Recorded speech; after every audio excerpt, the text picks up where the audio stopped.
The question goes like this. The figure shows a monochromatic point source S here, which is emitting light of wavelength lambda, and it is placed at a distance a from an opaque screen. So this distance is a, and this is the screen. Now it's given that the line SC is perpendicular to the screen, and a thin converging lens of focal length f is cut into two equal parts as shown in the figure. It has been cut like this. This part is L1 and this part is L2, and it has been placed like this. Now these halves are placed such that the distances from S measured parallel to the line SC are B and C. So L1 is B and this is C. L2 is C. The perpendicular distance of the part L1 from the line SC, that is, it is further shifted perpendicularly, and this distance is delta, and is given that L2 is perpendicularly shifted to give 3 delta. Now the gaps between the lens and the line SC are filled with an opaque material as shown in the figure. What we have to find? We have to find the location of the images of S found by L1 and L2 respectively, and the minimum refractive index of a transparent sheet of thickness T to be placed in the path of the rays emerging from one of the parts, so that a bright spot is formed at this point C. And these values are given to us, and we'll be working with the values straight away.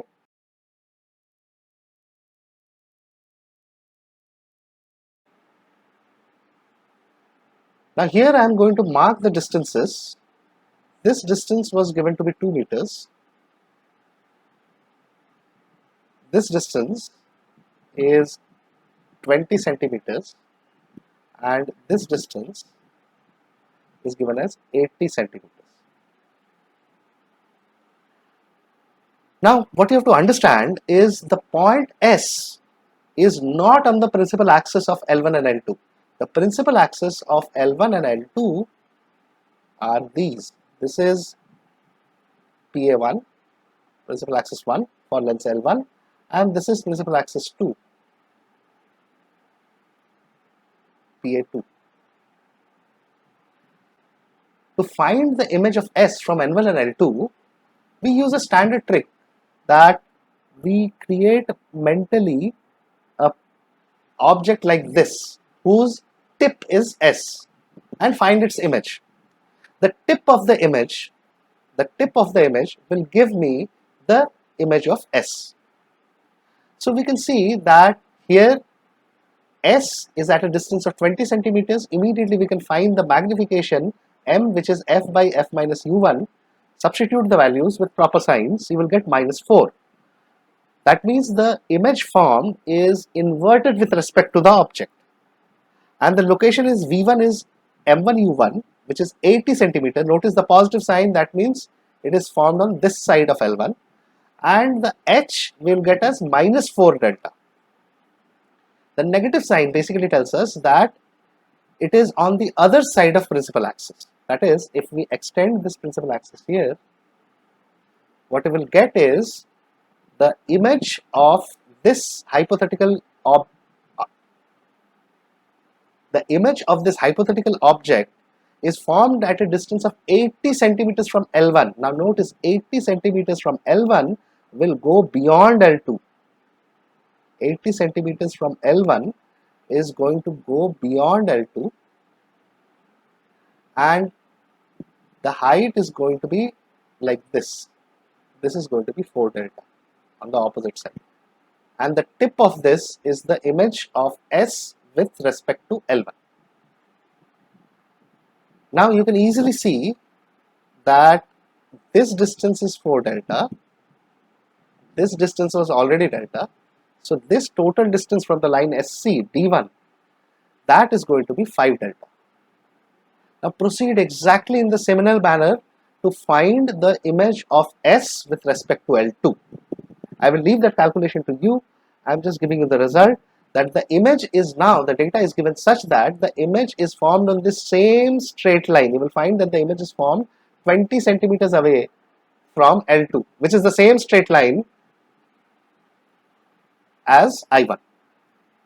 So the image I2 is formed here, and this distance of I2, which is D2 from the line SC, that you will find as 15 delta by 4. Now understand, if I show you just two rays which are forming the image, one thing to understand here clearly is that the rays which come here do not stop here. They start going like this. And therefore, in the plane of the figure, it is exactly like a YDAC setup. Beyond this red line on this side, you have two sources. These now act as two sources, and you can say that it is like a YDAC setup in this plane. Now understand that for this YDAC setup, this capital D is going to be 1 meter. You can calculate that.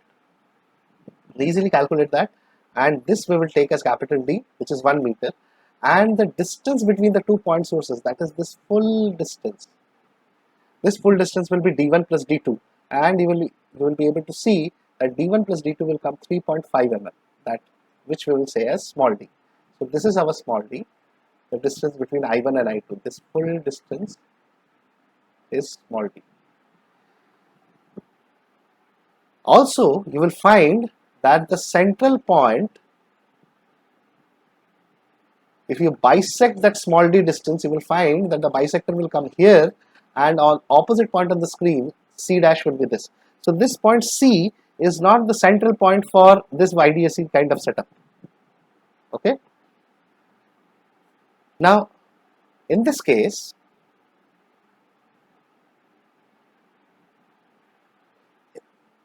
now you should be able to show that this distance between C and C dash is 0.25 mm. That I am leaving up to you. You can easily show this. That is, C is a point which is at a distance of 0.25 mm from the central point. Now at C, the rays which are coming are I2C and I1C. Now as C dash is the midpoint, these two rays, I1C dash and I2C dash, will be of the same length, which immediately tells us that at C, the length I1C is greater than I2C, which means that the slab has to be placed here so that you increase the optical path length of I2C to get a 0th order maxima here. Why 0th order maxima? Remember, the question asked for minimum refractive index. Higher the refractive index, more is the optical path length introduced in the path I2C. So at minimum refractive index, the optical path length of I2C will just become equal to the optical path length of I1C. After this, this is a standard YDAC question, and you see that I1C travels this much more than I2C. That is d tan theta. We are using all the approximations. Capital D here you can see is very much greater than small d. We can safely say that it is d tan theta, and d tan theta will be d times small y by capital D. And how much extra optical path length does I2C travel with respect to I1C, which is mu minus 1 into t. As we expect a 0th order maxima at C, these two should be equal. Solve for this, substitute values, you will find that mu is 1.437.